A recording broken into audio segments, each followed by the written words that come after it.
What did police know about Julie? Julie's mother reported that Julie was supposed to be picking her daughter up, and that was the last she'd heard from her.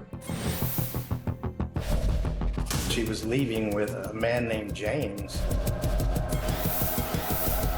Nobody had ever heard of him. He was stalking her, and so we told her, please don't be alone with him. When I lifted that section, underneath was what appeared to be like a shallow grave. How do you explain his behavior? That was his way of separating himself from Julie's distress.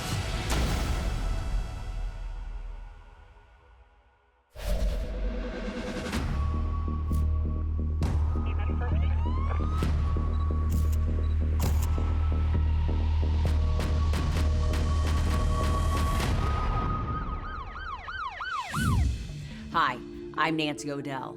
Today's crime expose takes us to Austin, Texas, where a young mother left her home and was never seen again. Her sudden disappearance was out of character, as were the texts she sent, professing love for a new mystery man. If not for the efforts of her family and investigators, a killer might have eluded justice that the woman and her child deserved. The date was March the 26th, and 21-year-old Julie Ann Gonzalez had the day off and planned to meet with her family in Austin after she picked up her daughter. But for some reason, Julie never showed, and texts from her family went unanswered. The next day, Julie sent a curious text and announced that she was moving to Colorado. Julie's family was so concerned, they searched the neighborhood looking for her, and 2 days later, Julie's car was found abandoned in a Walgreens parking lot.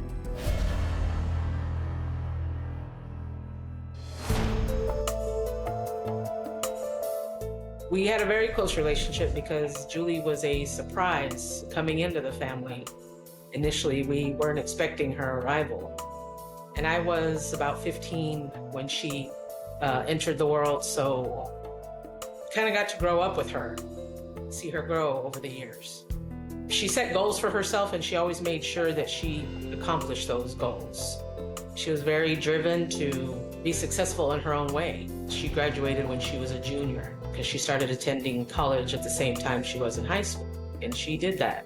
Even with Layla in tow, she was able to do what she set out to do. I met Julie's mother with Julie's aunt, and they wanted to report Julie missing. Julie was supposed to be picking her daughter up. Julie's mother reported that Julie went to pick up her daughter, and that was the last she'd heard from her. One thing that I did notice about her car, the passenger seat was pushed all the way back, like someone was laying in it, and that was not normal. Officer Brooks learned that Julie was to pick up her daughter at her estranged husband's house, who lived 3 blocks away. The officer drove to speak with George De La Cruz, and Julie's family went as well. It was as if De La Cruz was expecting them. What was his demeanor like? He came right outside and was completely cooperative. He said that when Julie came to pick up their daughter, that she just decided that he needed to keep her with him. Told him that she was leaving for that weekend, and that if he could watch Layla, and she would get in contact with him when she returned. It was completely uncharacteristic of Julie to just leave so abruptly.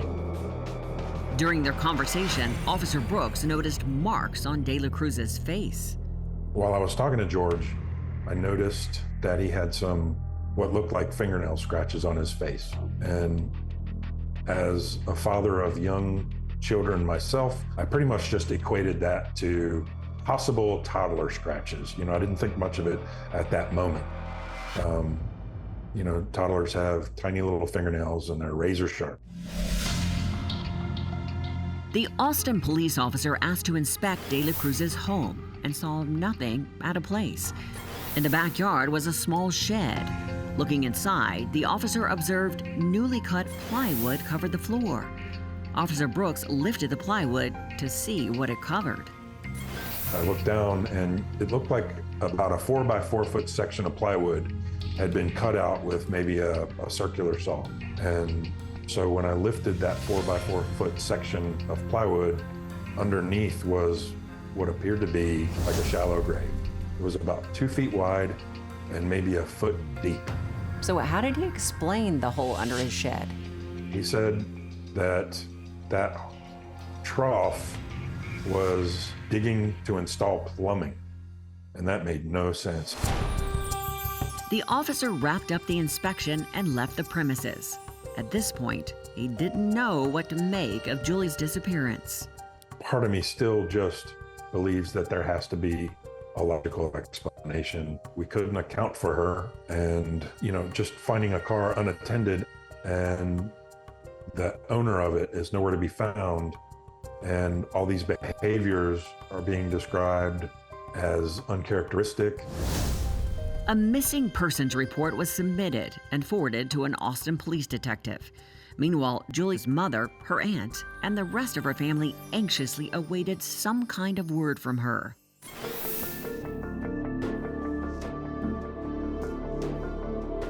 The next day, she texted them and posted on her social media account a cryptic explanation. What was it she was trying to say to her family with the post and text? The text messages were that she was tired of everything that was going on here, like in Austin, that she was leaving with a man named James who lived in Colorado. Nobody had ever heard of him, not her family, friends. Odd as it was, police had nothing to suggest Julie was a victim of foul play.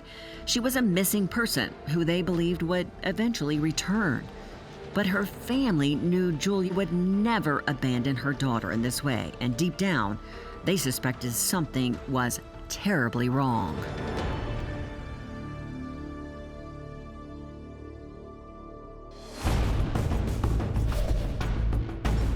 There had been some debit card transactions, Julie's debit card.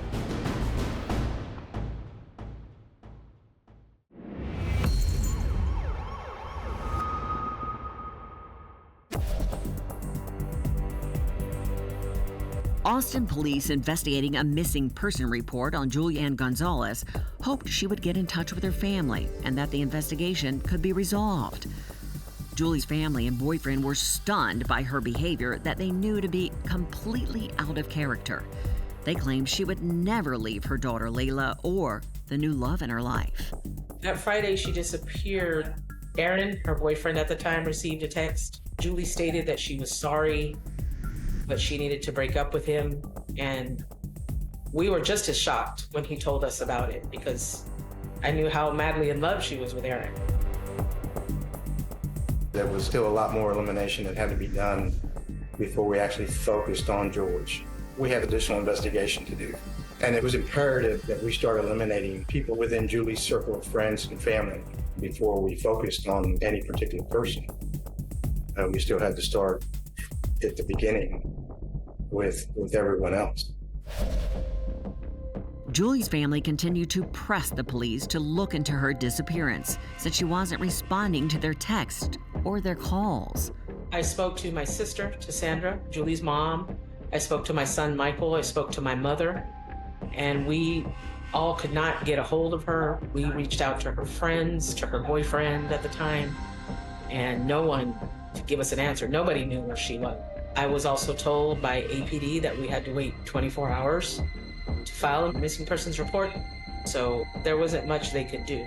Their advice to us was just hope that she comes around or she shows up. So even though 24 hours hadn't passed, were police concerned about the way Julie left her daughter and family? After some time, of course, Julie hadn't returned. Certainly she would have returned for Layla, at least. And there was no signs of life activity either. This obviously became a concern, not only for the family, but for the missing persons unit involved in the investigation. Investigators met with Julie's new boyfriend, Aaron. He described the last time he had seen his girlfriend. Aaron told police that Julie spent the night at his apartment and was there when he went to work. he hadn't seen her since that morning. I spoke to his foreman. They verified he was there. He was there all day. Aaron volunteered to take a polygraph, which he passed without any problems. And I knew that Julie was in love with Aaron. Investigators talked to everyone who had been in touch with Julie leading up to her disappearance.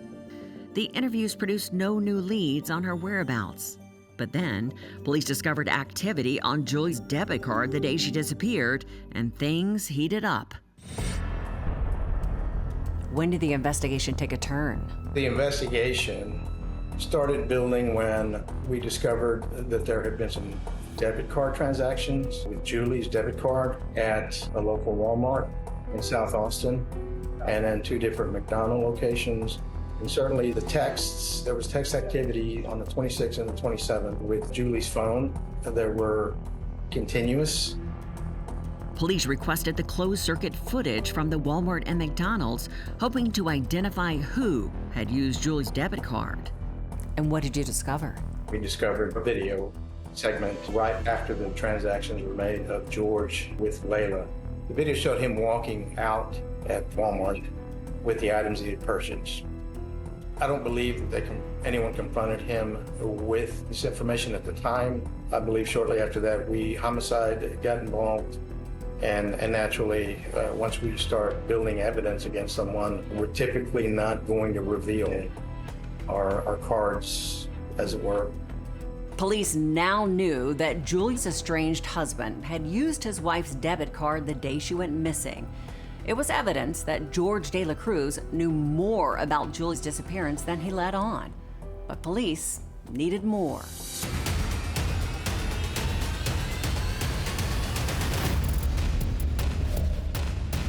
He was stalking her, and so we told her, please don't be alone with him.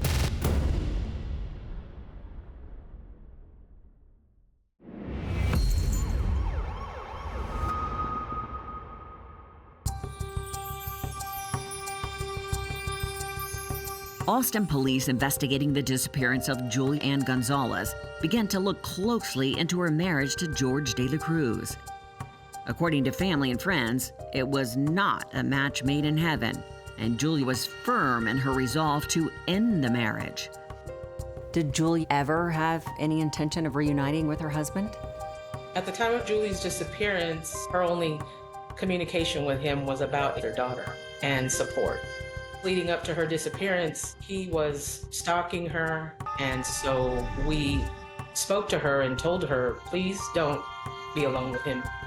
Investigators subpoenaed the phone records for De La Cruz and Julia to track activity around the time she last texted her family and boyfriend. It was Julia's text and where they came from that grabbed their interest. Digital forensic detectives mapped out Julie's cell phone activity. He also mapped out and overlaid it with George's whereabouts, and Julie's phone just seemed to be there where he was, with the exception of Julie herself.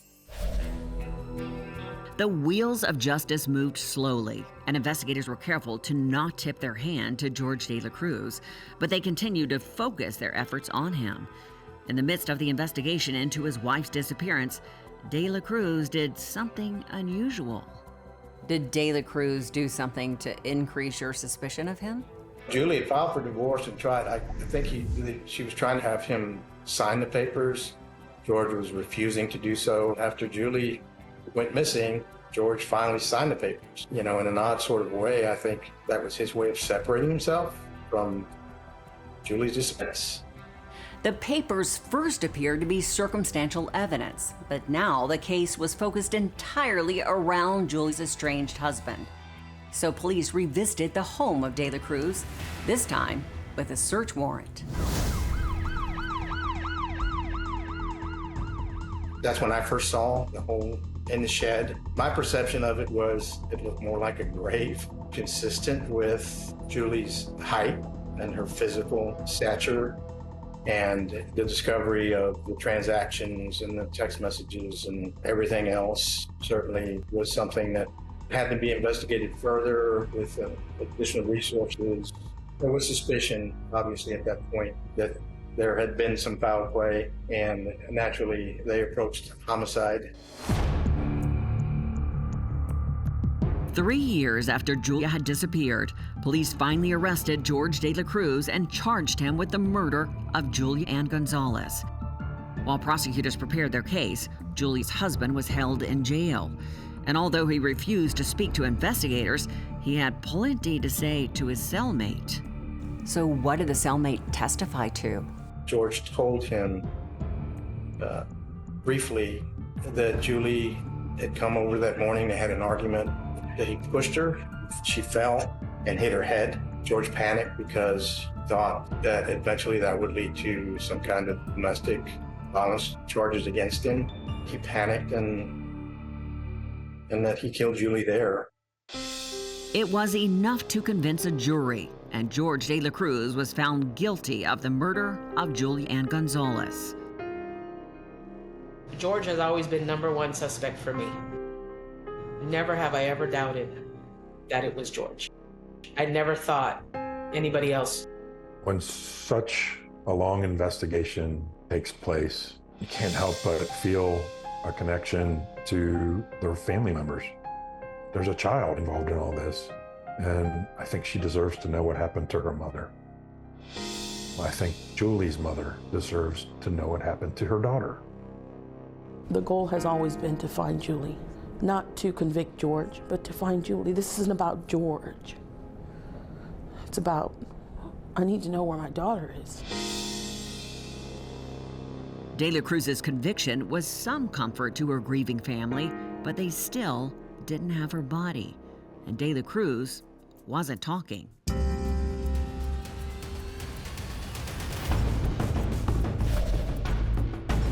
I was not going to let her be forgotten or not be found.